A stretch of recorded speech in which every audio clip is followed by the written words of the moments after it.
tantas quejas, ¿verdad? Y la gente tiene razón, o sea, la gente tiene razón de decir, mire, fui 4 horas, ¿verdad? Esperé 5 horas y la persona que me atendió de mala forma. O me dejaron una cita hasta dentro de 4 meses, 5 meses, 6 meses.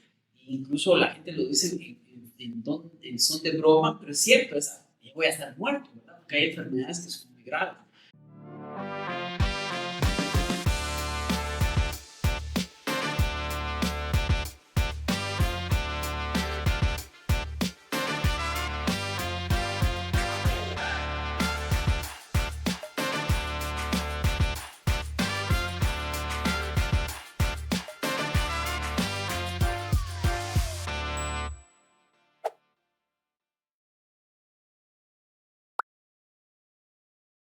Bienvenidos a todos. Gracias, Doc, por estar por acá.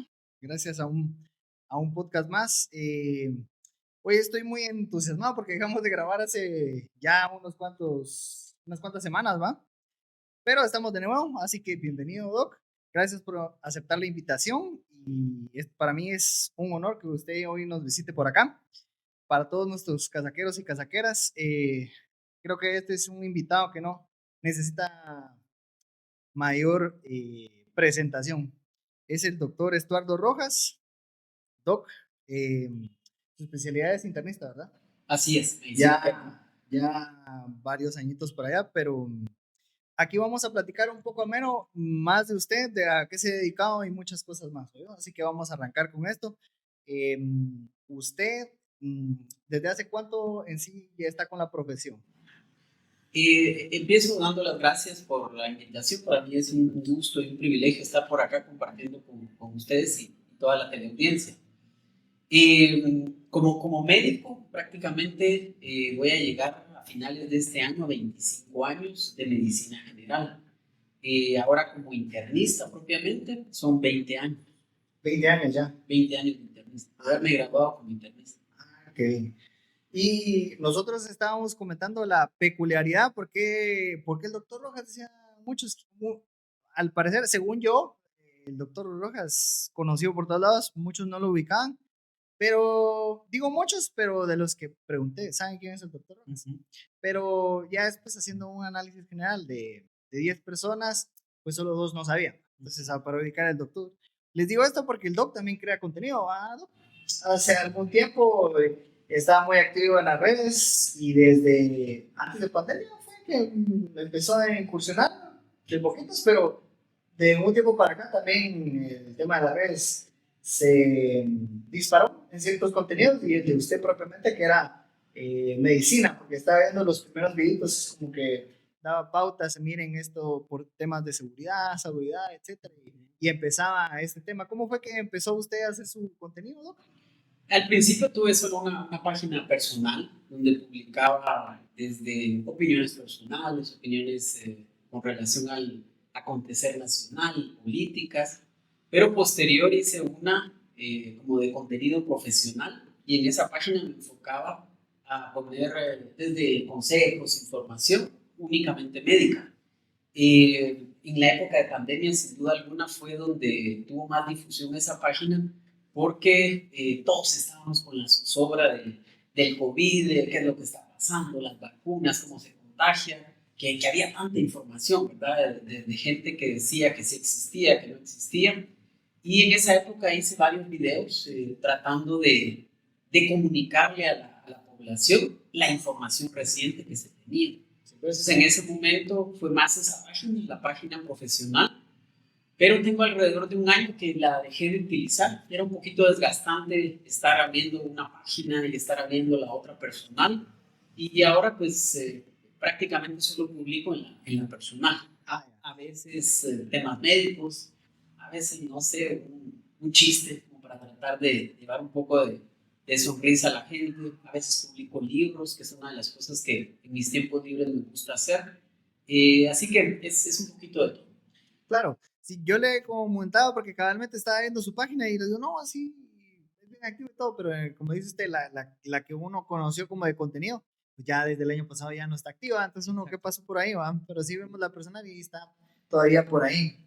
Pero de hecho mucha gente lo reconoció por eso, porque usted de alguna manera trasladaba la información, porque hay información que se sesga y se sale de contexto y con tal de, le decimos nosotros, tener views o viralidad y todo.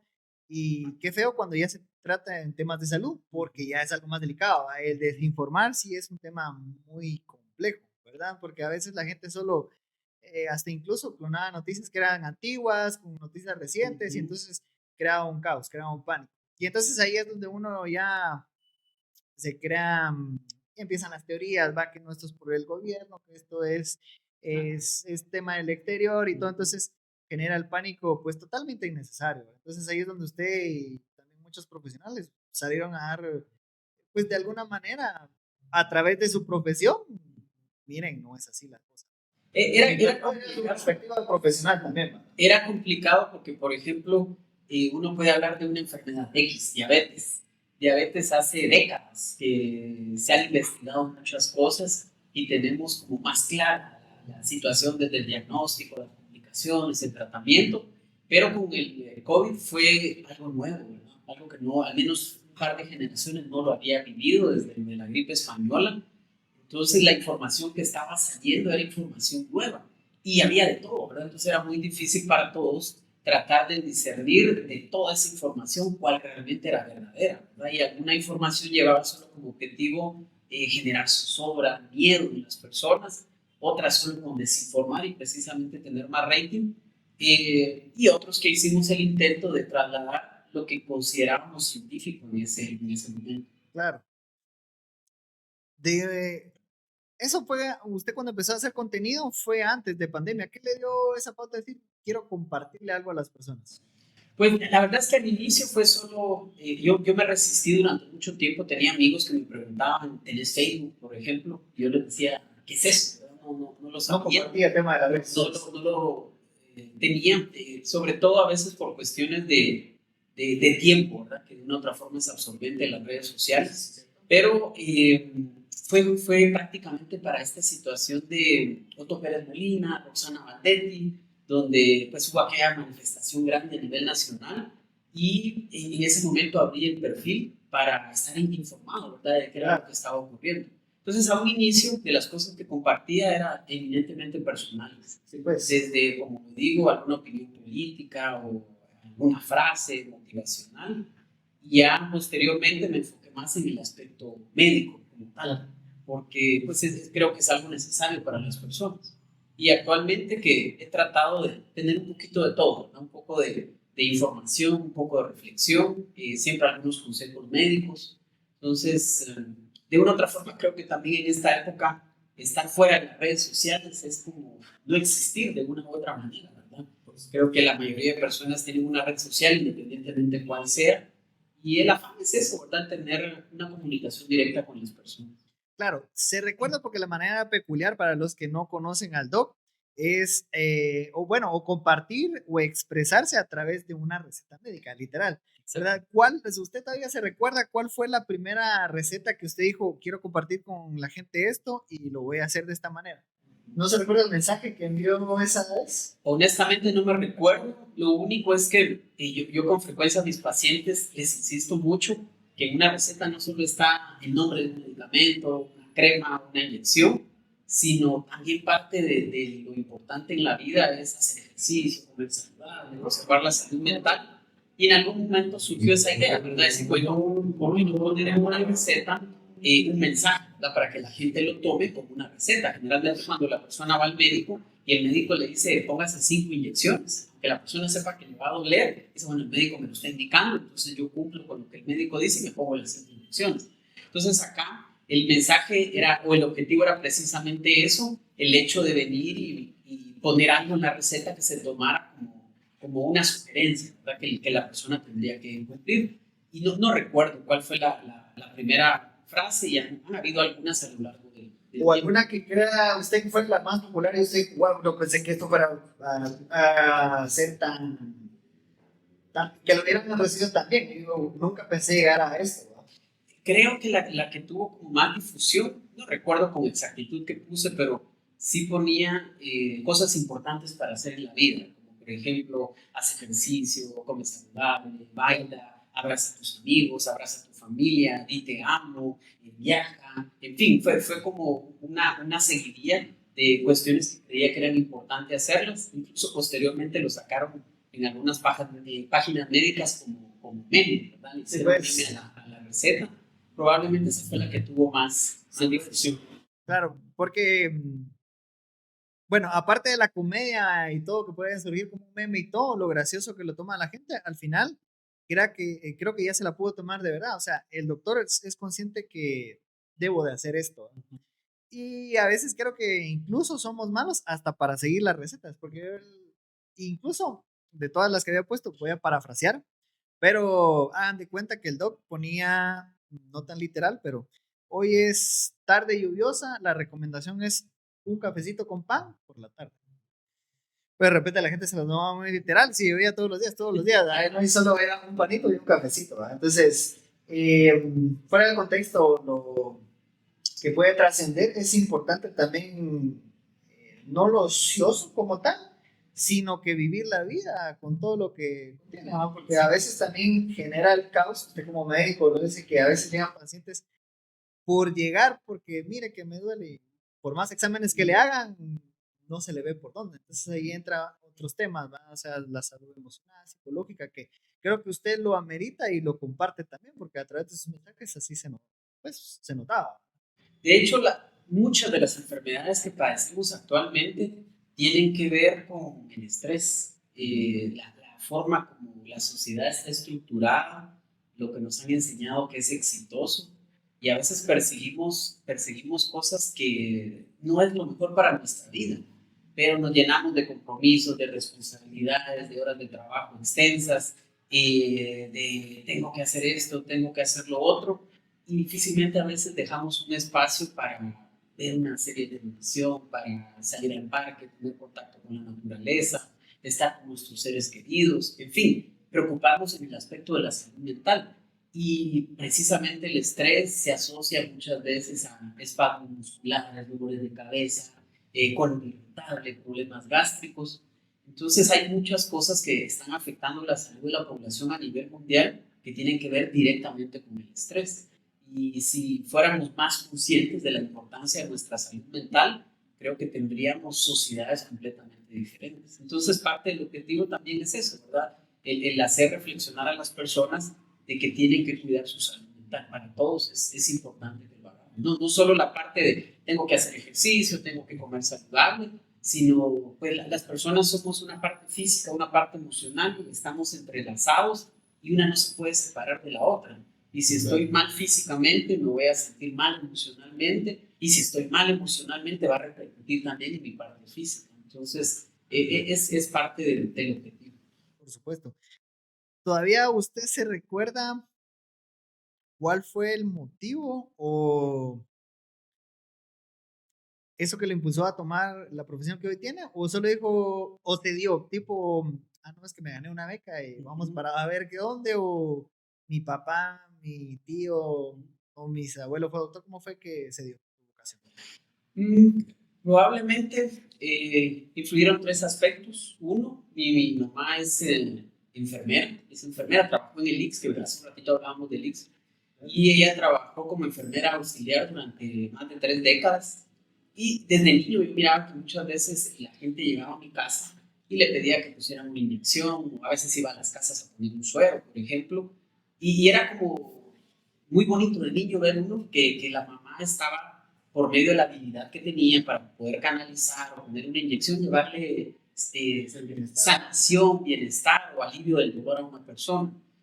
El segundo que influyó, tengo un hermano que es médico mayor que yo, y sin duda alguna muchas veces vemos como un referente, ¿verdad? A veces puede ser el papá, un hermano, un tío, un amigo. Creo que eso fue determinante. Y lo tercero es que a una temprana edad mi papá falleció cuando yo tenía 14 años. El problema que él tenía era tabaquismo, fumaba demasiado y se infartó. De hecho, tuvo 3 infartos, finalmente falleció de algo que se llama choque cardiogénico. Y de una u otra forma, en ese momento era como frustrante a los 14 años quedarse sin un papá, no entender realmente qué era lo que había ocurrido. Creo que esos, podría decir, fueron los 3 factores más importantes que que determinaron el rumbo a decir, quiero ser médico. Claro, no fue por casualidad, sí fue encausado de alguna manera. Creo que sí, de una u otra forma, todos tenemos influencias, ¿verdad? Positivas o negativas, y muchas veces ver a alguien, escuchar algo, vivir algo, va a ser determinante para qué camino sigamos en la vida, independientemente cuál sea.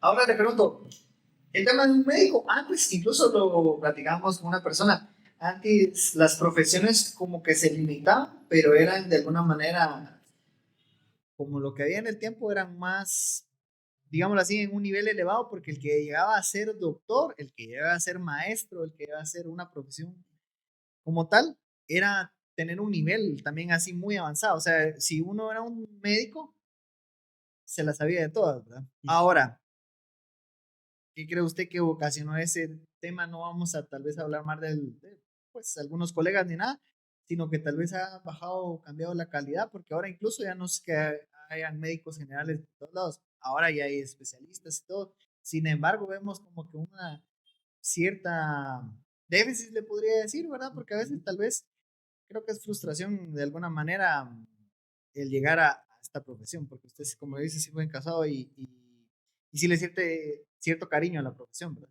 Pero muchos no. Entonces, ¿qué opina de eso?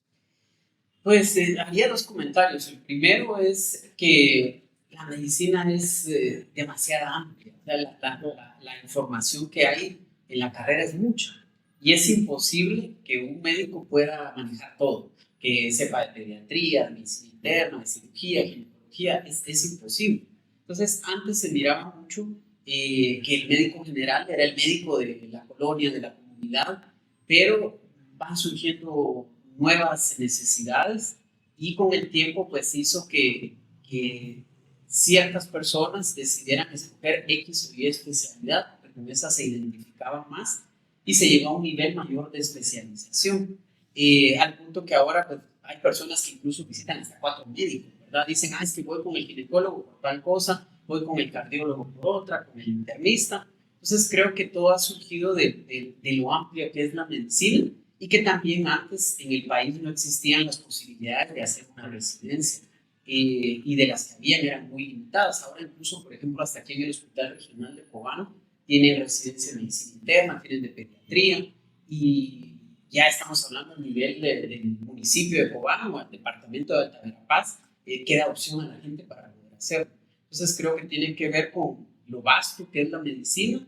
la necesidad de especialización, y que ahora hay oportunidades para hacerlo. Ahora, el segundo comentario, creo que influye mucho, ¿verdad? En cualquier cosa.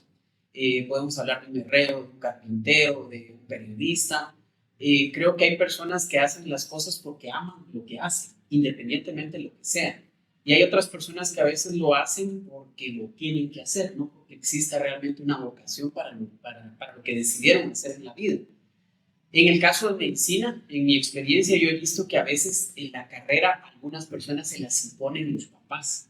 O sea, el papá es médico y vas a ser médico, ¿verdad? Tenés que estudiar medicina. Yo tuve muchos compañeros que incluso se graduaron de médicos por darle una satisfacción al papá, posteriormente no siguieron. O si han seguido, están con una frustración de no ser lo que realmente querían. Entonces creo que hay un poco de todo, ¿verdad? También a veces seguir una especialidad, especializarse más en alguna rama en particular, a veces no es tan sencillo hacerlo por muchos factores. Entonces creo que hay un poco de todo. Claro. Y hablando del comentario que usted hacía alusión, de que la medicina es muy amplia y a los médicos antes se les tocaba la general, creo que también usted que lo ve de primera mano, a veces incluso se confunden mucho el tema de qué médico acudir y comúnmente y casualmente, vamos a ver, no sé por qué usted decidió, escogió, se le dio la oportunidad de esta especialidad, pero miran al internista como el todólogo, veo yo, en mi percepción, porque cualquier cosa, no sé qué, ¿por qué no coger? No sé qué, el que tenemos a la mano, el internista. ¿Y quién es el uno? El internista. Entonces creo que caemos a ese ciclo de que el internista es como que el todólogo, digamos en las acciones más rápidas de respuesta, ¿verdad? Entonces, ¿y por qué escogió esta especialidad usted? Antes de dar respuesta, hasta ahora que la gente entiende que es internista, han tenido que pasar muchos años, Por ejemplo, es bien fácil que la gente entienda perfectamente que es un pediatra, ¿verdad? Es porque lleva a mis hijos. Un ginecólogo igual, o sea, es un médico que ve enfermedades de mujeres. Un traumatólogo, todo el mundo lo sabe. Es bueno, me quebré, me fracturé, tuve un golpe, voy con el traumatólogo. Pero con la medicina interna, a veces la gente se pierde un poquito y tiene dudas hasta qué es eso. Últimamente, tal vez en los últimos 2, 3 años, como que ha habido más información y la gente pues ha sabido qué es. Ahora, con relación a la pregunta, nosotros cuando estudiamos medicina, cuando estamos de estudiantes, tenemos 3 años que son directamente en la facultad, prácticamente no salimos de la facultad, luego vienen 3 años que hacemos a nivel hospitalario. Y en los 3 años hospitalarios tenemos pequeñas rotaciones, 4 meses de cirugía, 4 de pediatría, ginecología, etcétera. Y a lo largo de ese proceso es cuando uno se identifica qué es lo que me gusta más hacer. Por ejemplo, a mí pediatría me gustaba, pero ver a un bebé llorando y no saber qué es lo que tiene me frustraba mucho, ¿verdad? Ahora un adulto puede conversar con uno y decirle qué es lo que está experimentando un bebé, ¿no? Entonces, de una otra forma, para un pediatra es un arte el poder identificar qué es lo que tiene un niño. Ginecología me gustaba, pero la verdad es que hay algunas experiencias un poquito desagradables en ginecología y cuando pasé esa área me quedé curado, suficientemente. Entonces al final de cuentas me gustó más la medicina interna y la medicina interna, la parte bonita que tiene es que una persona llega con un síntoma, dolor de cabeza, por ejemplo, y ese pequeño síntoma, el dolor de cabeza, puede ser porque tengo problemas de visión, necesito lentes, puede ser porque tengo migraña, probablemente tengo un neurocisticerco, tengo un parásito en la cabeza, me dio un golpe hace mucho tiempo y me quedó un hematoma subdural. Entonces, un síntoma puede ser dado por muchas enfermedades, algo que se llama diagnóstico diferencial. Es como que fuera un rompecabezas, ¿verdad? Y uno tiene distintos síntomas y con los síntomas y a veces con algunos exámenes uno llega a armar el rompecabezas e identificar cuál es el padecimiento que la persona tiene. A veces es sencillo, en otras ocasiones no. De un tiempo para acá son muy famosas las series de televisión médica, ¿verdad? Como una que ya tiene muchos años del Doctor House. Y de ahí, por ejemplo, se miraba, ¿verdad? Que iban muchos médicos y trataban de identificar el diagnóstico y hasta el último sabían qué era lo que estaba ocurriendo. Entonces, a veces hay diagnósticos que se hacen en un 2x3 y hay otros que requieren semanas, incluso meses. Hay pacientes que están a veces en un hospital sometidos a resonancias, tomografías, múltiples muestras de sangre, hasta finalmente llegar al diagnóstico. Entonces, lo que me gustó más de medicina interna es eso, el poder resolver el acertijo, el enigma de qué es lo que está pasando con la persona que está sufriendo, que un dolor. Interesante. Ahorita que mencionas el tema de las series, al menos yo vi una con la que sí me patiné. Doctor House la dejé como a medias, pero era la de The Good Doctor. No sé si la vio. Vi un par de capítulos, pero no la terminé no la terminé de ver, pero sí creo que sí fue muy, muy popular la serie. La verdad, bastante popular. Fuera de que no fuera una serie tal vez ficticia y todo, da pues de alguna manera algunos antecedentes de personas que sí son reales y luchan con muchas enfermedades que ahorita son demasiado comunes también. El tema del autismo, el tener algún tipo de trastorno y ahora en nuestra sociedad y a veces con las generaciones que nos están dando, es demasiado complicado, ¿verdad? Entonces, ¿qué tiene para decir usted en estos aspectos? ¿Será que es una cuestión de que genética, trastornos que tenemos familiares? Porque incluso yo en uno ya razonando dice, ¿por qué se están dando tantas enfermedades hasta ahora? Por ejemplo, uno dice, bueno, de un tiempo para acá, nuestros abuelos, puro macuy, decimos por aquí, ¿verdad? Pero de repente ahora le ponemos demasiado guano a los alimentos y resulta que pues ya está muy explotado. Y incluso ahorita estaba leyendo estudios que comúnmente nosotros somos chaparritos, ¿verdad? Pero de un tiempo para acá hay mucha gente alta y entonces que se dan esos cambios y todo, y no solo es un tema nutricional, sino que hay muchos factores. Entonces, ¿usted qué piensa? Para empezar, todas las enfermedades, independientemente si son neurológicas, cardiovasculares, generalmente hay dos aspectos. Uno es la predisposición genética que puedo tener a una enfermedad. Entonces, sí, cuando se unió el espermatozoide y el óvulo de mis padres, cada uno me envió una información genética, van a haber genes que van a estar dentro de lo que soy como ser humano. Algunos de esos genes están guardaditos, el término es no se expresan, como que uno se imagine que hay una librería grande y pues ahí están todos los libros, pero están guardados, y alguna situación puede hacer que jale un libro y que me ponga a leer ese libro, probablemente sea el libro que más me ha gustado en la vida, o probablemente sea un libro de terror que no me gusta. Entonces, el punto es que tengo esos libros ahí, y esos libros son los genes que mis papás me dieron. Y viene la segunda parte, y es el entorno, en qué medio me he desarrollado. Y eso implica muchas cosas, algunas de las que decía, desde plaguicidas, pesticidas, hormonas, que por ejemplo le incluyen mucho a las comidas, bombardeados por comida chatarra, falta de ejercicio. Entonces, todo ese entorno va a hacer que algunos genes se expresen y que otros no se expresen. Entonces, si las personas tienen un estilo de vida saludable, controlan el estrés, duermen bien, hacen ejercicio, etcétera, la probabilidad, cuando se estén expresando, sacando los libros, los genes, va a ser un buen libro, va a ser un buen gen. Ahora, si tomo licor en exceso, si fumo, si no hago ejercicio, si me mantengo estresado, etcétera, la probabilidad de la expresión de mis genes es que saque un libro malo y que un gen me active algún problema. Ahora se sabe mucho, y es un tema muy interesante en el aspecto de neurociencias. Nuestro cerebro tiene etapas cruciales del desarrollo. Una, obviamente, es cuando estamos en el vientre de nuestra mamá, cuando somos fetos. Otras son los primeros 5 años de vida, que prácticamente no nos recordamos de nada, o cosas muy puntuales. Y luego viene la etapa de la adolescencia. Y durante esos 3 procesos, el cerebro no solo se está formando y desarrollando, sino las uniones que hay en las neuronas, que algunos le llaman el cableado cerebral, se puede dar de una manera en unos y de otros. Aunque uno vea el cerebro y sea estructuralmente el mismo, las conexiones que hay son diferentes. Entonces, por ejemplo, hoy se sabe que si la mamá, cuando tuvo al bebé en el vientre, sufrió estrés, violencia física, el esposo le pegaba, si la señora fumaba, tomaba, cuando el bebé estaba en el vientre, eso va a dar un cableado diferente al cerebro. Y eso puede hacer que muchos genes se empiecen a expresar y den problemas.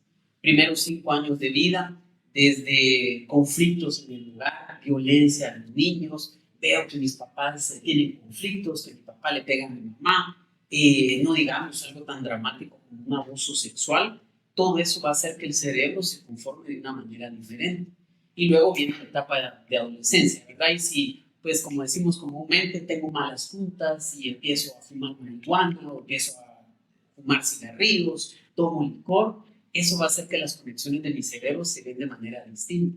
Y al final de cuentas, todos esos procesos van a hacer que en algún momento tenga tendencia a ansiedad, que tenga tendencia a depresión, que tenga algún problema de esquizofrenia, por ejemplo. Al final de cuentas, lo importante es, uno, tengo o no la predisposición genética, y dos, las experiencias que tuve desde el cuidado, el amor, el cariño, violencia física, violencia sexual, cómo me alimentaron, eso va a ser determinante en el futuro. Por ejemplo, estamos hablando más como de cuestiones neurológicas, pero con el peso eso se ha visto mucho. No es lo mismo un niño que nace por el canal vaginal, un parto normal, a un niño que nace por cesárea.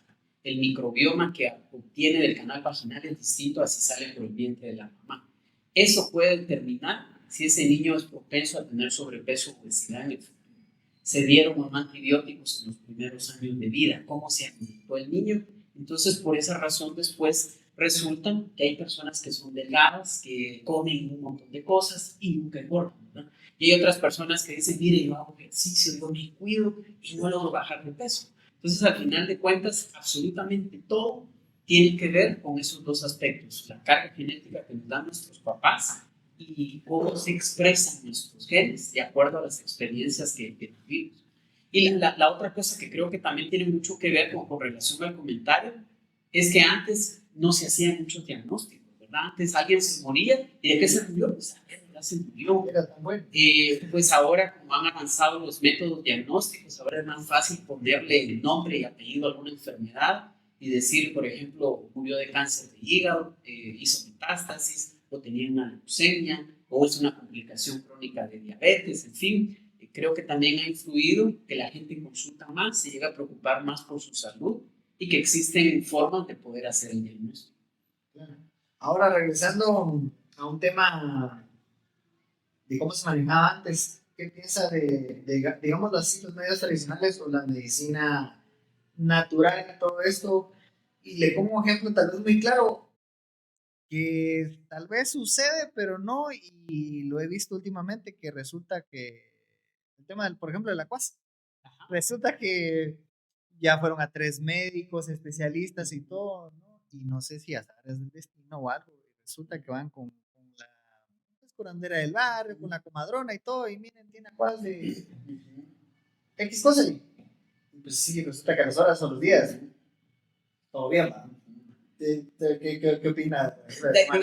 Desde el punto de vista de la medicina tradicional o científico es algo que no tiene respaldo, ¿verdad? Se me ocurre un ejemplo ahorita. En nuestro medio todavía es muy frecuente que la gente diga se le cayó la muñeca.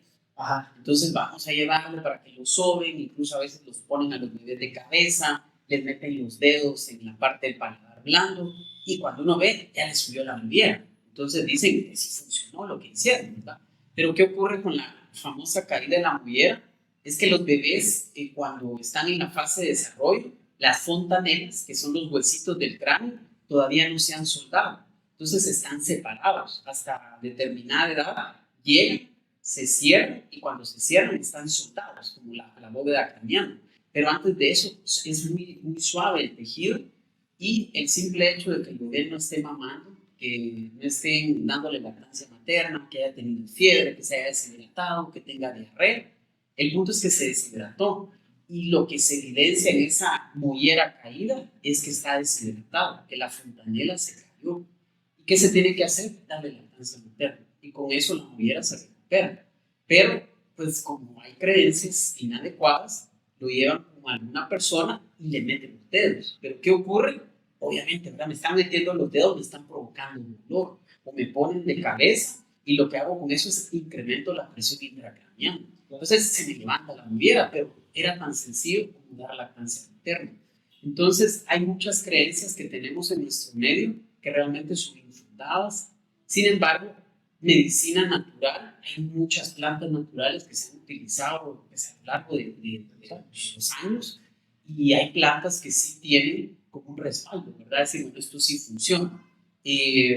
Pero con relación a las creencias, el problema es eso, ¿verdad? Es una creencia y cuando la gente tiene una creencia y está como muy metida en su cerebro, uno puede decir cualquier cosa que la persona va a seguir creyendo, pues en lo que cree. Sí, yo le hago el comentario porque uno lo vive de alguna manera porque resulta que sí, casualmente es así, ¿va? Entonces a veces es como inexplicable.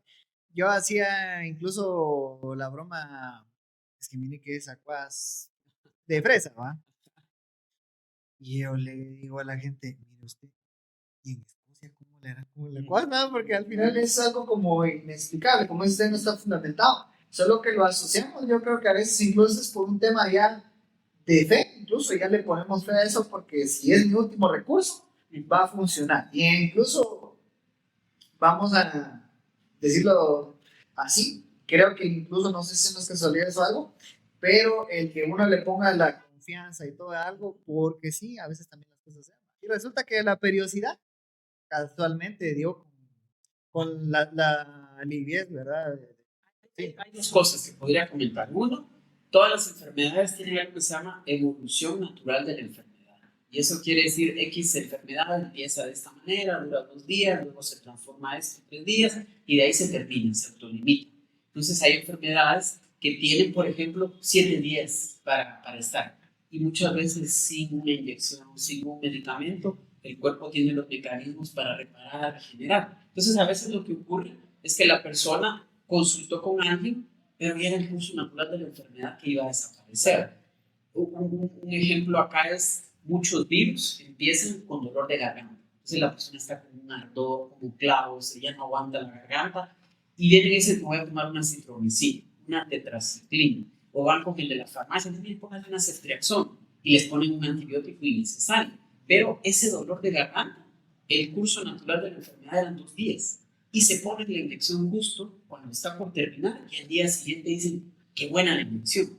Y realmente la inyección no tuvo nada que ver. Y lo otro tiene que ver con lo que usted dice.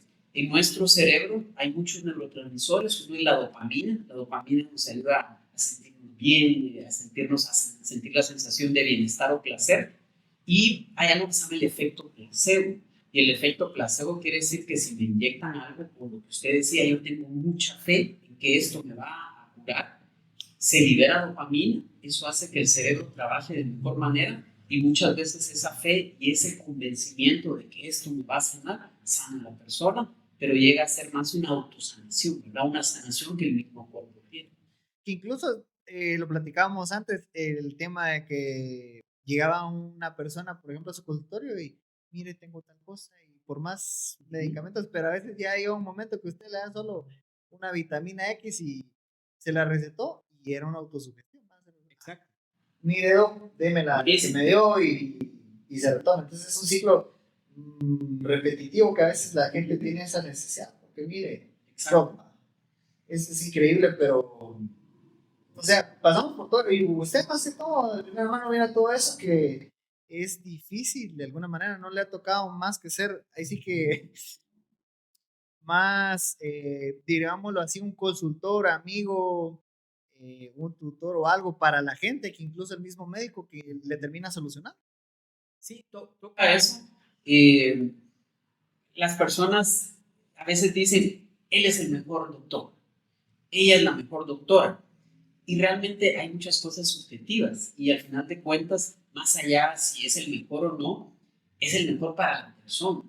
Y muchas veces la persona siente que es el mejor médico o la mejor doctora porque tiene confianza y porque muchas veces ha tenido la confianza de contar un problema, ¿verdad?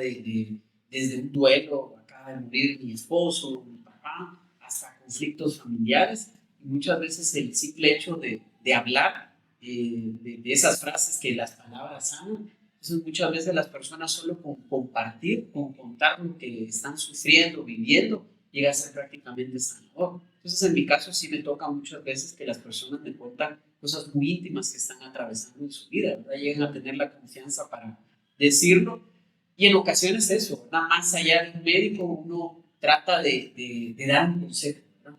Obviamente uno no va a poder resolver el problema, mire, póngase esa inyección y su problema se le va a terminar, pero tratar de dar un consejo para que la persona lo pueda aplicar en su vida son de las cosas que muchas veces nos toca a los médicos también. Ahora, por ejemplo, usted lo comentaba y de alguna manera esto ya es un poco más personal, a tema profesional. Sin embargo, sabemos bien también que hay vivencias tipo, no es necesaria la cirugía, pero ya hemos escuchado comentarios, ¿va? O sea, no, mire, es que sí. Entonces ya se involucra un tema más comercial, digámoslo así, ya no tanto de sanación. ¿Por qué? Porque se pudo haber tratado, ¿verdad? Entonces, porque se ha dado más este tema de que, mire, ¿por qué no me trató? Sino ahora es, mire, cirugía y así, ¿verdad? Entonces, es un poco complejo eso. Sí, hay de todo, ¿verdad? En mi caso, yo como internista, soy médico clínico, yo no opero. Los que operan son, por ejemplo, cirujanos, el traumatólogo, los ginecólogos hacen cirugía, los oftalmólogos tienen una parte clínica y una parte quirúrgica, y hay de todo, ¿verdad? Así como hay buenos carpinteros, hay buenos mecánicos, y hay mecánico que le dice a uno, mire, es esto, y es puntual, ¿verdad? Y hay otros que dicen, mire, que hay que bajar esto y lo otro, y no es así. En el caso de los colegas pasa lo mismo. Entonces, cuando son cirugías, depende, ¿verdad? Hay cirugías que sí son ineludibles. La persona se tiene que operar. Una apendicitis. Una persona tiene una apendicitis, se tiene que operar. Si esa persona no se opera, pues el apéndice va a haber un proceso en el cual se va a reventar, se va a explotar, puede tener una peritonitis y se puede morir. Ahora, por ejemplo, piedras en la vesícula. Hay personas que tienen piedras en la vesícula y no los están dando ningún problema. Pasan 5, 10, 15 años y ahí están las piedras sin darles inconveniente. Entonces no hay que operarlas. Pero cambia el contexto si la persona, por ejemplo, sí está teniendo cólicos de repetición, está yendo a cada rato a una emergencia, entonces ahí lo más sensato es que se opere. Yo creo que en estos casos, como ya implica un riesgo mayor, no es lo mismo tomarme una tableta, ponerme una inyección, que meterme a un quirófano. Ya el quirófano implica riesgos desde un problema cardíaco, a una infección, a un sangrado, a complicaciones de la anestesia. Yo creo que en esos casos lo mejor es, si el paciente tiene plena confianza en su médico, pues confiar en lo que el médico le está diciendo, si ya lo conoce de años. Ahora, si el paciente llega a albergar alguna duda, decir, ¿será que me opero o no? Pues lo más sensato es tener una segunda opinión para no correr el riesgo innecesario de meterme a un procedimiento que no lo necesito y que me puede llevar a una complicación grave. Pero sí, sí ocurre en ocasiones que se operan cosas que no se tienen que operar. Sí, digamos en el ICMA, así como, híjole, era la pierna equivocada. ¿Qué pasa, verdad? A veces es también bien complicado, porque fíjense que desde el punto de vista del paciente y médico, hay dos perspectivas distintas, ¿verdad? A veces el médico ve las cosas de una forma, el paciente de otra, y claro, ¿verdad? Amputar una pierna es algo imperdonable, ¿verdad? Pero a veces el problema en los hospitales públicos y en el ICS es que es demasiado trabajo, es demasiado. O sea, hay a veces uno o dos médicos para atender una cantidad enorme de pacientes. En los hospitales públicos a veces hay una enfermera y tiene 30 pacientes a su cargo y a cada paciente le tienen que administrar medicamentos, ayudarle con la comida. Si el paciente está con que quiere defecar y está tirado en la cama y no puede moverse, tiene que llevarle un vacín, ayudarle a que defeque, regresar el vacín. Entonces también a veces se cometen errores en los hospitales o en el ICS, pero son errores de cansancio, son errores de que sobrepasa lo que humanamente se puede hacer. Claro, ¿verdad? También en ocasiones hay mala atención, hay personas que no tienen vocación, que tratan sin respeto a los demás, pero en otras ocasiones sí es eso, es demasiado trabajo, demasiado cansancio y pues los médicos son seres humanos, las enfermeras también pueden cometer errores, claro. ¿Quién va a querer que cometan el error conmigo? ¿Verdad? ¿Quién va a querer que me quiten la pierna que no es o que me den un medicamento que no es? Pero cuando uno ha vivido, desde el punto de vista médico, uno llega a entender esos errores, a entenderlos, no a justificarlos, ¿verdad? Pero sí a decir, bueno, este médico llevaba 36 horas, no había comido, no había dormido. Entonces, en esas circunstancias han hecho estudios y una persona que no haya dormido es como que estuviera ebrio. Entonces, prácticamente es tener al personal de salud en jornadas fatigantes y es obvio que van a cometer ese tipo de errores. En otros lados, en Estados Unidos, incluso lo han normalizado y ya no permiten que trabajen un límite de horas. Si se sobrepasa eso, tienen que ir a la casa descansar. En nuestro medio eso todavía no ocurre y muchas veces los médicos en los hospitales tienen jornadas largas. Entonces, es una cuestión bien compleja y depende mucho de qué perspectiva se vea. Sí, eso es un muy buen tema que tocó, o sea, el punto de vista, uno incluso lo dice y lo podemos pasar a cualquier profesión. Yo he sido de la idea de opinar que ahora el mundo es muy acelerado y el tiempo nos consume. Resulta que vamos al tema de leaks, va sin ir tan lejos, pero ya cuando se vive internamente, resulta que si es demasiada gente, no hay capacidad, no están normados, hacen falta puestos de trabajo, etcétera. Pasa mucho con el tema del servicio al cliente, la telefonía, los bancos, etcétera. Uno incluso hasta ya le empieza, se descarga a veces con el personal de servicio, sí, mire, usted le dice el 10 de mayo, ¿va? Pero resulta que esa persona también tenía problemas en la casa, no le pagan bien el salario, con tanto trabajo largo, entonces es un poco complejo a veces opinar desde una mala experiencia, obviamente, como dice usted, si a mí me toca, obviamente yo voy a estar, pero enfurecido. Sí. Lo platicábamos antes de que yo tuve una mala experiencia, pero sí, a veces uno no sabe si son errores operativos, administrativos, o de repente si le caía mal a uno ahí. Por algo a veces somos malos, o sea, nos tendemos a equivocar. Pero por todo esto, Doc, ¿alguna mala experiencia que usted nos pueda compartir de su profesión? Que diga, este sí fue un mal día y fue mi antecedente. Afortunadamente, desde el punto de vista, digamos, legal, yo nunca he tenido ningún problema legal, que es una de las peores cosas que le puede pasar a un médico, enfrentarse a un problema legal, estar en un juzgado, jubilado, en algunos casos incluso perder la licencia, no poder ejercer. Eh, Probablemente lo que diría más, sobre todo en mi época de residente o de estudiante, es lo que se hace un rato, el cansancio.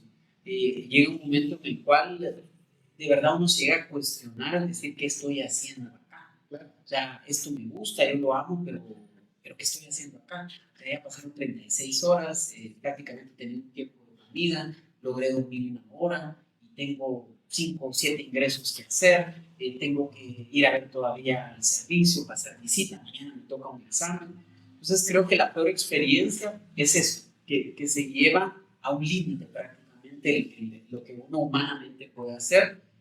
Lo otro que diría también que es un costo alto que paga el personal de salud es alejarse de la familia.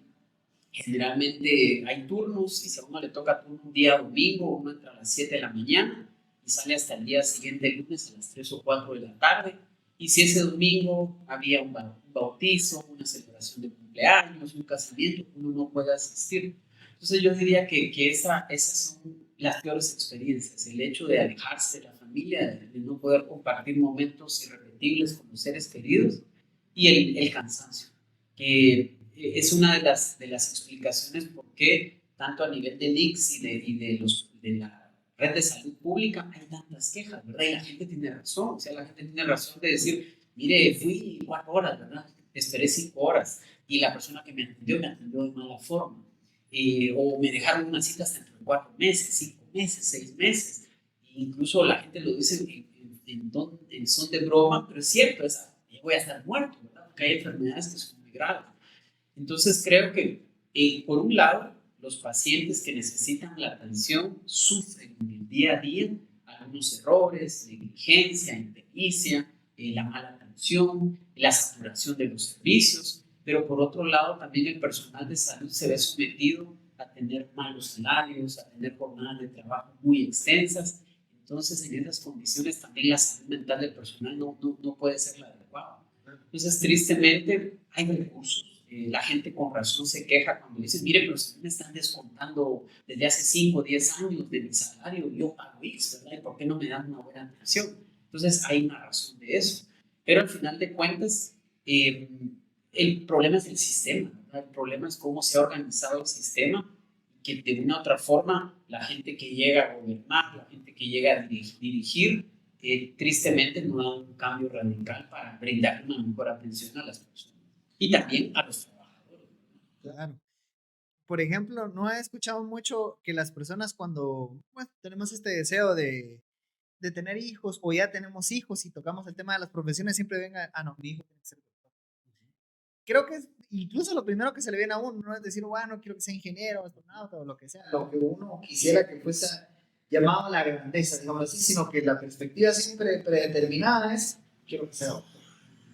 Y digamos, porque ostentoso ser, bueno, te lo digo, es un privilegio, es algo muy grande, o sea, se nota, uno se gana el nombre, ¿verdad?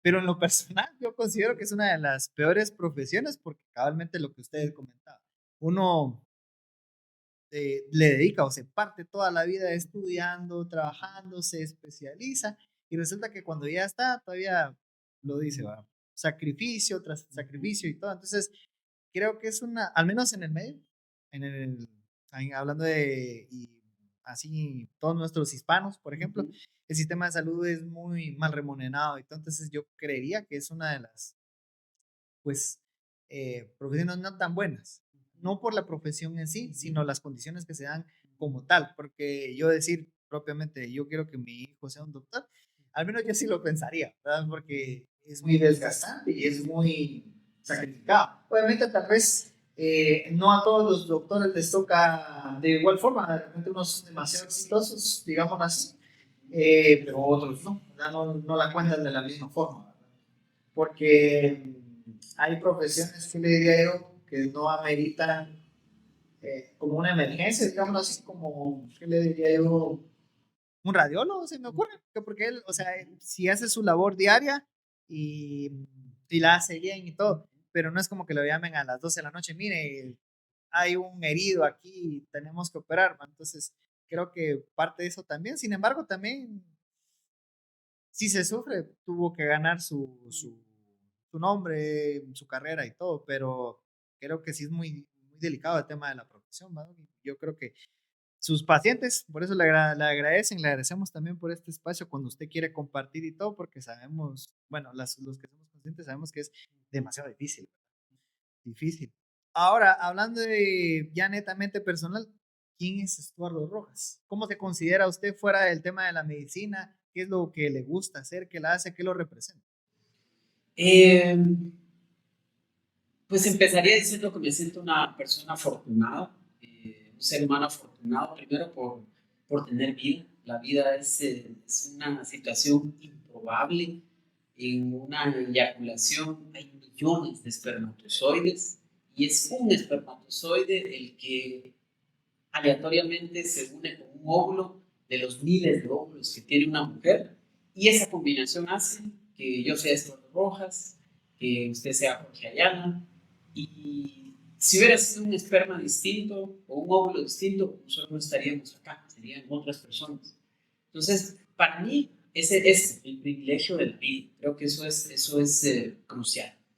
Y me definiría como una persona que está consciente de que tiene muchas fallas, que tiene muchos errores, y que eso suena como muy cliché, ¿verdad? Pero que día con día trato de minimizar mis errores y ser una mejor persona, un mejor ser humano, un mejor médico. Es una cosa que se escucha fácil, pero es complicado, ¿verdad? Porque todos tenemos malos momentos, o todos tenemos a veces cosas de impulsividad o que nos molestamos mucho. Entonces a veces es fácil hablarlo, pero ya en la práctica cuesta. Pero diría eso, que trato de ser una persona mejor, que estoy consciente de las fallas y los errores que tengo. Y de las cosas que me gustan más es estar con mis hijos, estar con mi familia, lo disfruto mucho. Me gusta mucho lo que hago como médico. Me gusta mucho correr, es algo que aprendí a hacer aquí en Cobán. Antes no lo hacía. Siempre he hecho ejercicio, pero no atletismo. Y me encanta ¿Te correr. gustó la media? Fue una cuestión como de presión, ¿verdad? En el sentido de que a veces yo viajaba los domingos y miraba en la calzada de Brasil o camino a Canchán y todo el mundo corriendo. Y se sentía así como decir, bueno, ¿yo por qué no estoy corriendo? Todo lo hace. Y esa mentalidad de yo no lo puedo hacer, yo no lo puedo hacer. Y me recuerdo que la primera vez que decidí hacerlo, no aguanté un kilómetro. Y decía, no, esto no es para mí. Y ¿Pero lo decía por capacidad o porque...? mental. Yo creo que todos tenemos inseguridades, todos tenemos una mentalidad que nos dice no puedes hacerlo, no sos bueno para hacerlo. Y a veces uno mismo se convierte en su peor enemigo, porque uno es el que se pone las trabas. Entonces, poco a poquito lo seguí haciendo y ahora es algo que hago rutinariamente. Me gusta mucho correr. Y la otra cosa son los libros. Me gustan mucho los libros. Con los libros he aprendido muchas cosas a lo largo del tiempo. Cuando uno lee se da cuenta y qué tan ignorante es uno, ¿verdad? Uno dice, ah, esto no lo sabía, ya nunca lo había escuchado. Entonces, al leer, uno profundiza en darse cuenta de cuánta ignorancia tiene uno y de una otra forma lo vuelve a uno más humilde en el sentido de decir, bueno, esto no lo sé, lo quiero aprender. Creo que eso podría decir que son las cosas que me podrían definir. Claro. Vamos a volver a ver al doctor Rojas, activar su página. Vamos a ver si crea o todavía tiene un espacio para... En la personal que tengo, en esa sí me mantengo más o menos activo. Ahora en las otras, lo comenté hace un momento, implica tiempo, ¿verdad? Implica tiempo desde venir y decidir hacer un video, hacer un post, luego a veces la gente comenta y en algunas ocasiones hacen una pregunta, uno tiene que responder. Entonces, el problema muchas veces es eso, el tiempo. Por eso al final de cuentas me quedé solo con un perfil que es el personal y que había incluido cuestiones médicas. Esporádicamente he hecho algunos videos, como por ejemplo hace unos meses un brote de fiebre tifoidea en San Cristóbal, había mucha confusión. Esporádicamente de las cuestiones que van surgiendo y que son como que la gente tiene muchas dudas, trato de hacer aunque sea un video corto, nada elaborado para llevar información. Entonces creo que al menos en ese perfil he estado vigente y lo más probable es que lo siga haciendo. ¿Nunca ha tenido, digamos, algún percance o conflicto con las redes sociales? Bien, siempre pasa. Las redes sociales Es un arma de dos filos, ¿verdad? es un reflejo de la vida, ¿verdad?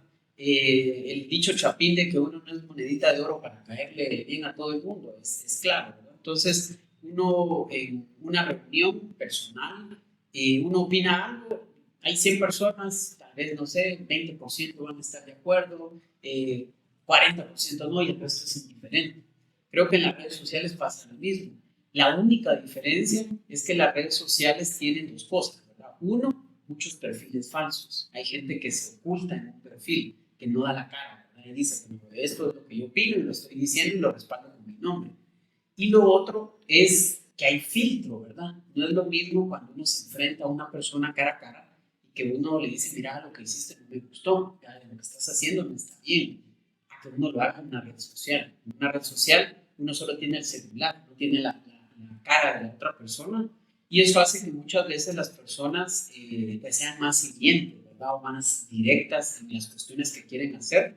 Entonces, con algunas cuestiones sí me ha tocado que la gente algunas personas se ofenden, ¿verdad? Lo que uno opina. Por ejemplo, recientemente con esta situación del magisterio y del Esteg, Joviel Acevedo, yo hice algunos comentarios patentando mi rechazo a la forma como Joviel Acevedo trabaja y un sector de maestros con algunos perfiles reales y otros falsos que empezaron incluso como decimos comúnmente, con malas palabras, ¿no? A expresarse. Entonces, creo que es algo que estamos viviendo, que también parte de un aprendizaje, ¿verdad? Si esta publicación no me gusta o no estoy de acuerdo, pues la paso de largo, ¿verdad? O dejo de seguir a esa persona. O si me molesta tanto, pues lo bloqueo, ¿verdad? Y así ya no vuelvo a recibir ninguna información de él o de ella, ¿verdad? Entonces, sí, hay conflicto, pero creo que también es algo que tenemos a nivel social. En nuestro país hubo 36 años de conflicto armado interno, hubo tanta muerte, entonces creo que todavía hay muchas heridas, mucho resentimiento. Somos una sociedad muy violenta, resolvemos los conflictos a golpes, con gritos, entonces creo que también es una tarea que nos toca para nuestros hijos, de tratar de que ellos resuelvan los conflictos pues con palabras, ¿verdad? De una manera racional. Solo que también es una cosa que se escucha muy fácil, pero es una tarea bien difícil, ¿no? Nuestras sociedades cada vez son más, como dicen ahora, insanas, ¿verdad? Son más conflictivas de una otra forma. Uno lo ve, por ejemplo, en la calle. Uno va caminando en la calle y es claro, es una persona de 60, 70 años y la persona dice buenos días. Ahora si es una persona de 15, 20, 25, no saludo, no saludo. También antes pues, las comunidades, las colonias, los pueblos eran más pequeños y todo el mundo se conocía. Yo creo que el hecho de conocerse hacía que la gente fuera más cuidadosa en comportarse. Pero ahora como hemos crecido tanto, creo que se ha perdido también esa unión comunitaria que se tiene. Entonces, al final de cuentas, pues, las redes sociales es un reflejo de eso, solo que un poco más agresivo, diría yo, en algunas ocasiones. Claro, y ahorita como lo tocó el tema de sociedad, incluso está este tema que pienso que es un poco complejo. Yo hacía el ejemplo de, hablámoslo así, de la generación de cristal. ¿Por qué estos chicos ahora son como son, ¿verdad? ¿Por qué somos como somos? Incluso la misma culpa la tenemos nosotros, ¿verdad? Porque anteriormente nosotros tenemos un patrón de crianza, luego se ablandó de alguna forma y estamos como que viendo qué es lo políticamente correcto, ¿verdad? Porque incluso ahora trato de cuidarme, pero si no me cuido y así, entonces entramos en una polémica y un montón de factores que incluso ahora no se merman tanto, bueno, se merman tanto, perdón, por el tema de las redes sociales, porque antes habían demasiados conflictos y todo, pero nadie sabía. O de repente hubo un pequeño comentario por ahí, pero entre el pueblo ahí se dispersó, y solo llegó a unos barrios ahí. Pero ahora el alcance que tiene sí es un montón. Yo hacía un ejemplo muy rápido, al menos de mi lado, que yo hablo mucho de tecnología. Yo crecí con disco de acetato, pero también vi los discos normales. Vi el cassette y vi el Discman y luego vinieron los Walkman y luego los iPod, los MP3, etc. Y hablábamos con un compañero y le decía yo, mira vos, fíjate que X chao, y uno asume también, no, si aquí es un tecnólogo, mira tal cosa, y resulta que, miren, es que mi equipo no sirve, y por qué no sirve, ¿va? Pues no enciende, no, nada. llegábamos y los cables desconectados, ¿va? Mi hermano, conectalo, ¿va?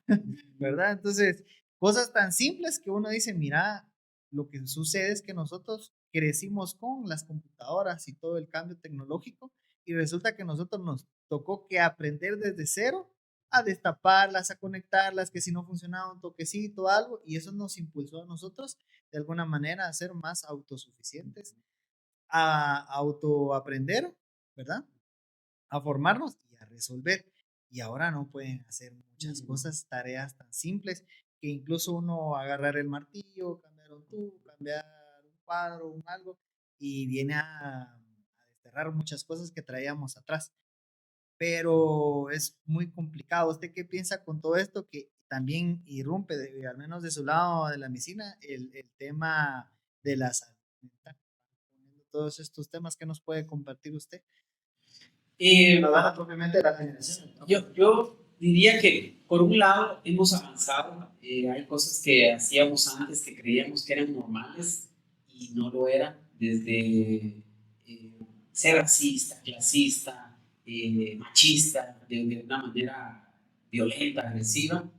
Y creo que hay cosas que antes eran normalizadas y que con el tiempo nos hemos dado cuenta que no están bien. Pero creo que nos hemos ido al otro extremo, ¿no? Nos hemos ido al extremo de que también ahora todo lo que se diga, uno corre el riesgo de ir a parar pues, a la Fiscalía de la Mujer por femicidio o por racismo. Entonces, creo que sí tenemos que respetarnos como seres humanos, independientemente la profesión, el oficio que tengamos, la orientación sexual, si tenemos o no dinero. Independientemente de eso, ¿verdad? El color de nuestra piel, nuestro apellido, creo que debe haber un respeto. Y en ese proceso creo que hemos avanzado.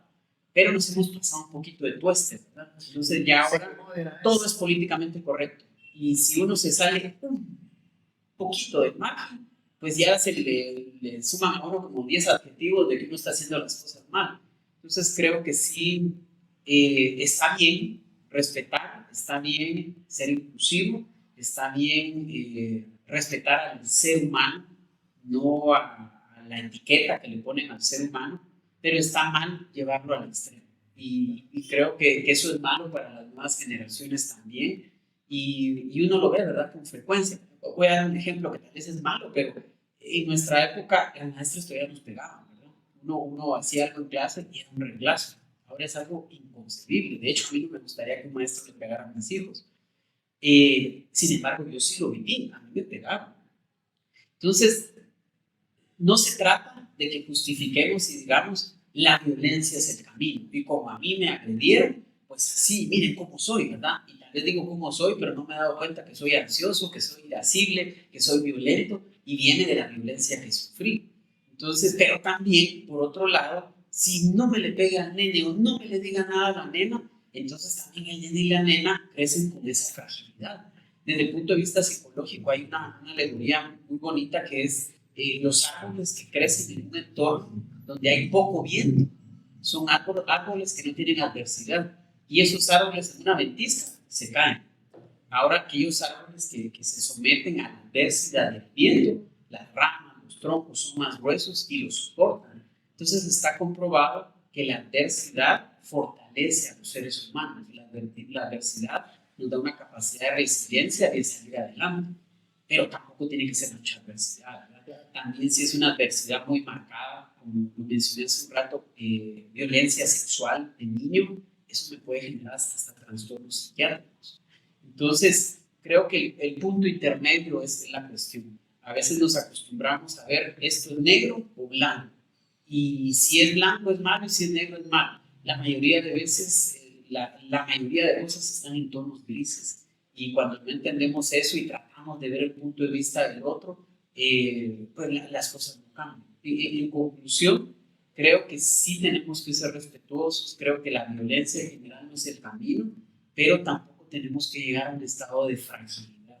La adversidad es necesaria en la vida de las personas. Con los niños pasa ahora, ¿verdad? ¿Quién deja a los niños salir a la calle?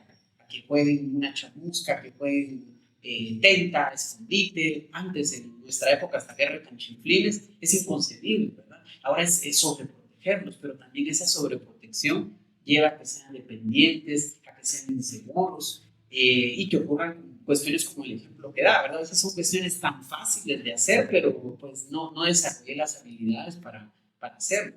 Y creo que eso también lo estamos viendo, en que antes era muy frecuente que, por ejemplo, se cortaba un pantalón, se le hacía un hoyo a un pantalón, se le llevaba al sastre, el sastre lo reparaba. Era un vestido, la costurera. Ahora prácticamente ni existen sastres o costureras, son contados, y ahora ya no tenemos la cultura de reparar, ¿verdad? Ahora la cultura es cambiar, desechar. Entonces esto ya no me sirve, compro algo nuevo, ¿verdad? Tengo un ratoncito en el celular, entonces voy a comprar algo nuevo.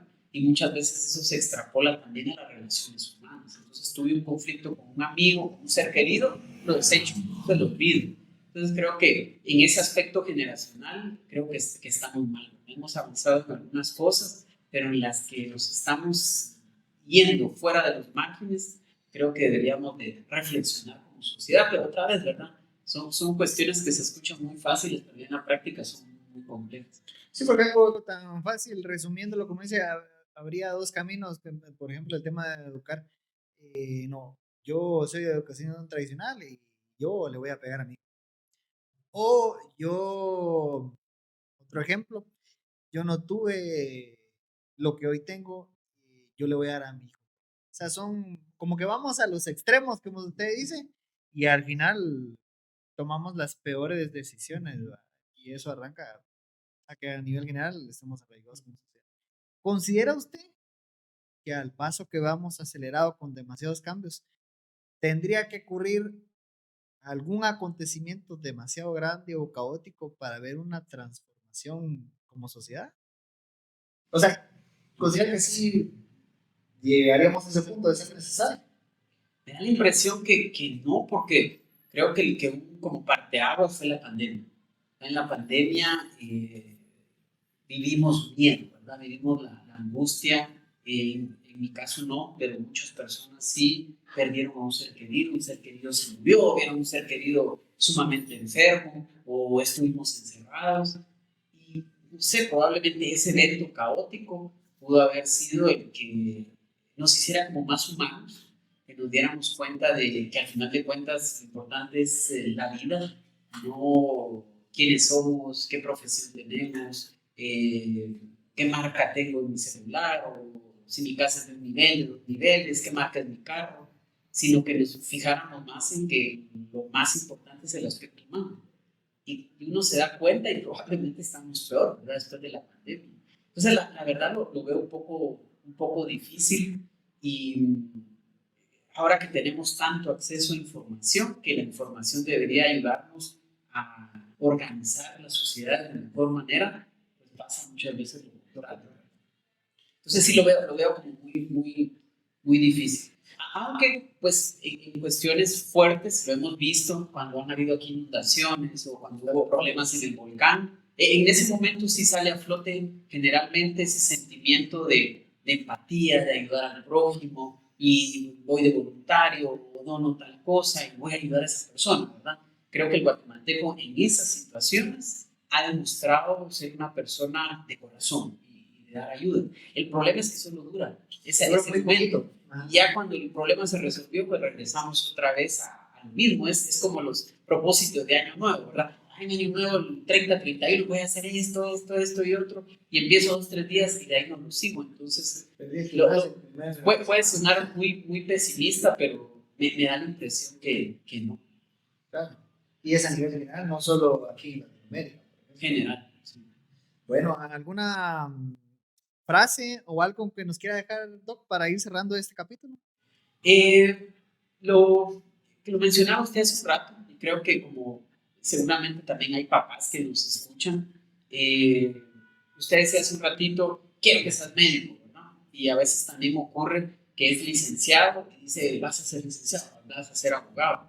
Yo creo que no hay que imponerle a los hijos qué tienen que ser. Al final de cuentas, una persona puede tener 10 títulos en su sala, en su clínica, en su oficina, puede tener 5 carros franqueados, puede tener viajes, pero si no entiende el sentido de la vida, y que el sentido de la vida es el bienestar es adentro, el bienestar es interno, mi felicidad, mi bienestar no depende de las cosas materiales, Y yo creo que eso es lo más importante, que reflexionemos que lo más importante es las personas que nos aman.